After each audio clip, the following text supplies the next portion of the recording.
Here's your wrestling news for December 13th, 2020. And your headlines for today include Vince McMahon's final decision about Keith Lee, and nobody is able to convince him otherwise. Bruce Prichard reportedly complains to Vince McMahon about NXT talent. Goldberg reveals who's next after Roman Reigns. John Cena Sr. wants Braun Strowman in AEW, also advises fans not to buy WrestleMania pay-per-view. WWE Ingenious idea about Sami Zayn's shirt from SmackDown. Why AEW stars are upset with Jim Ross. Mauro Ranallo open to the idea of working with AEW. Paul Heyman unleashed the real Big E. Kenny Omega appeared on 2 pay-per-views for different companies tonight. Finn Balor's next challenge for the NXT title, and more. We are kicking off today with Keith Lee, who was sent back to the WWE Performance Center for additional training, though it seems any improvement from the Limitless one may be in vain. When Ringside News asked about Lee being sent back, sources said they were, quote, baffled, with one adding that Vince doesn't see it in him.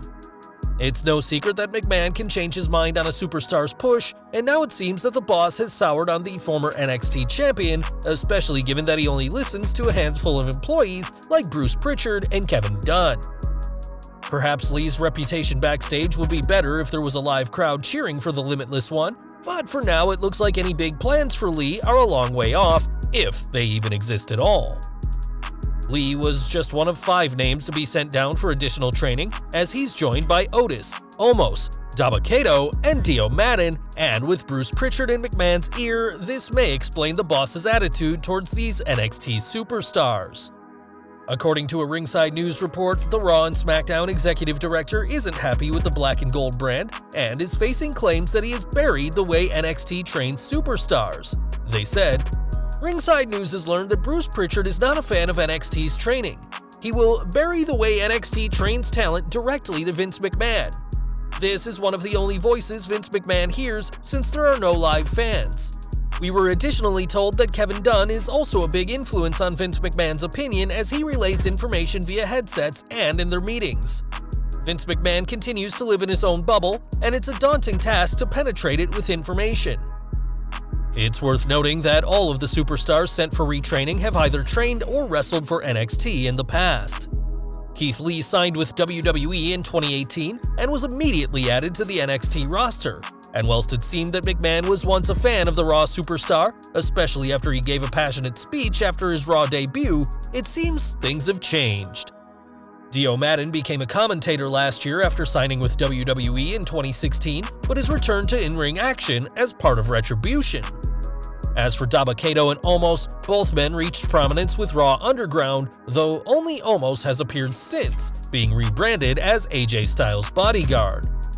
The initial report stated that Otis was sent to the Performance Center to make him safer in the ring, and whilst this could be good for all superstars, it clearly shows how little faith the chairman has in the training they received in NXT.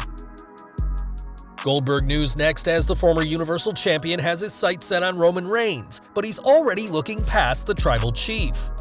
Speaking to Bleacher Report, Goldberg said his priority is Reigns, but has also found other names he wants to wrestle from Raw. He said, I'd love to tangle with Randy again. I'd love to get in the ring with Drew McIntyre. I'd love to get in the ring with Keith Lee. There's a lot of people that are still attractive out there. That could be easier said than done, as a possible match with Lee seems unlikely if Vince McMahon doesn't see it in the Limitless one. As for McIntyre, he's rumored to be one of the top contenders to face Reigns at WrestleMania, and with a rumored Edge-Randy Orton rematch for the show of shows, it looks like Goldberg is without a dance partner despite what he believes. Whilst there's been a report debunking the notion of a Goldberg vs. Reigns match at WrestleMania 37, the Hall of Famer still wants it to happen, but if it does, don't expect John Cena to tune in. Speaking to Boston Wrestling MWF's Dan Marade, John Cena Sr., the father of the 16-time WWE World Champion, spoke about the widely speculated match between Goldberg and the Tribal Chief, saying, I'll tell you what, if Goldberg fights Reigns at WrestleMania, the fans shouldn't buy it. They shouldn't buy the WrestleMania pay-per-view.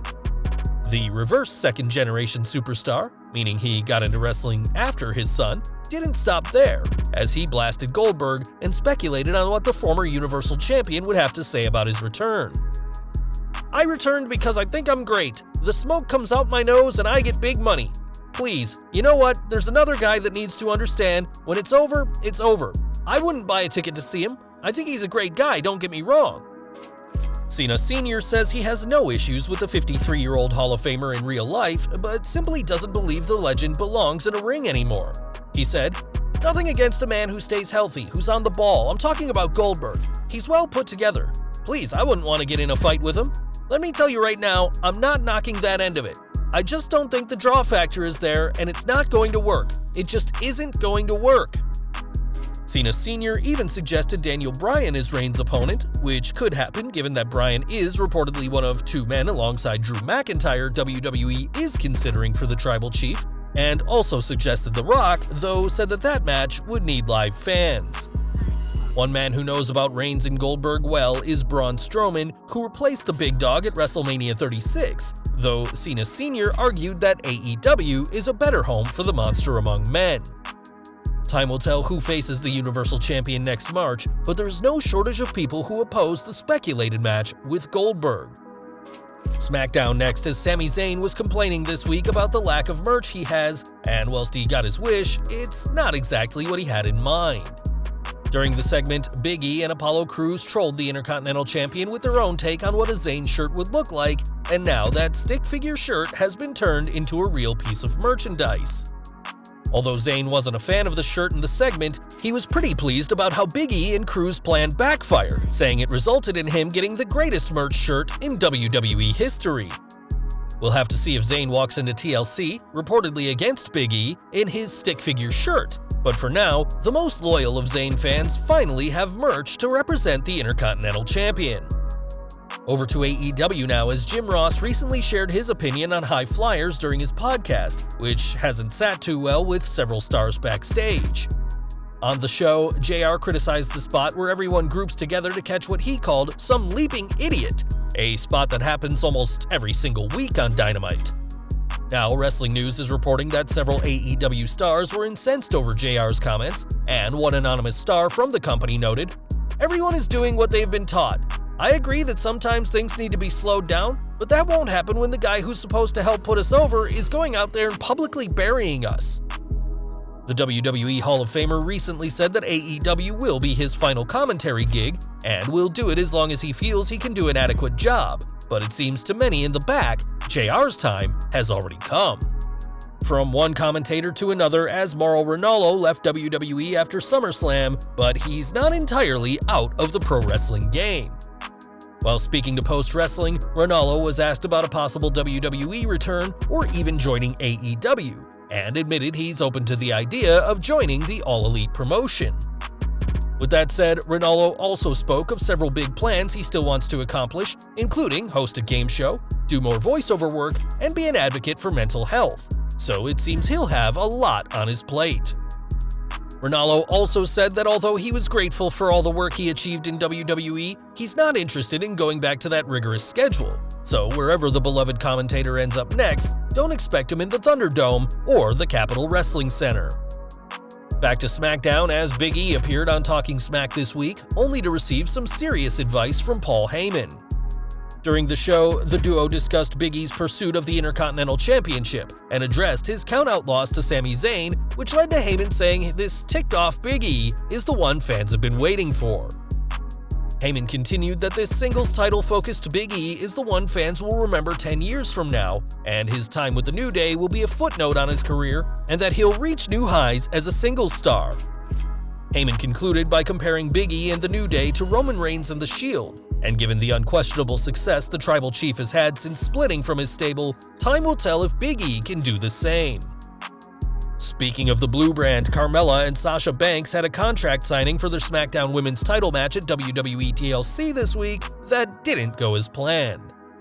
The segment culminated in the two having a match in the main event, which included Carmella being accompanied by her sommelier, who tried to help the Staten Island Princess win the title. Ultimately, the match ended in a DQ and saw Banks lock in the bank statement on the sommelier, and now we know who this unfortunate soul was. It's now being reported that Carmella's right-hand man is NXT superstar Akeem Young, who was signed in January this year alongside Mercedes Martinez and Jake Atlas. Clearly, his SmackDown debut didn't go as well as he'd hoped, as Young tweeted as such, and it'll be interesting to see if he sticks around now that he's had a taste of the boss. Sasha Banks isn't the only name in her family to be making waves, as her cousin Snoop Dogg dazzled the world with his commentary abilities during the Mike Tyson vs. Roy Jones Jr. fight, and now he's donning the headset for AEW. Dave Meltzer has confirmed that Snoop will be doing commentary for AEW's New Year's Smash event, and although it's unclear if he'll be announcing for the entire show, we know he'll be given some time to speak. With the rap legend charging $1,200 per cameo, his time is clearly visible, though we're sure Tony Khan can afford his services. Snoop Dogg's relationship with AEW has certainly soured his work with WWE, who recently pulled his crossover merch line with The Undertaker. And we'll see how he gets on January 6th's AEW show, which will compete with WWE NXT New Year's Evil.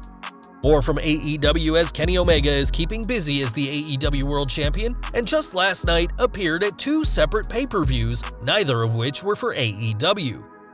During Impact's Final Resolution, Omega filmed a scene on his bus with Don Callis and Carl Anderson, but also retained his AAA Mega Championship against Laredo Kid in Mexico City mere minutes later.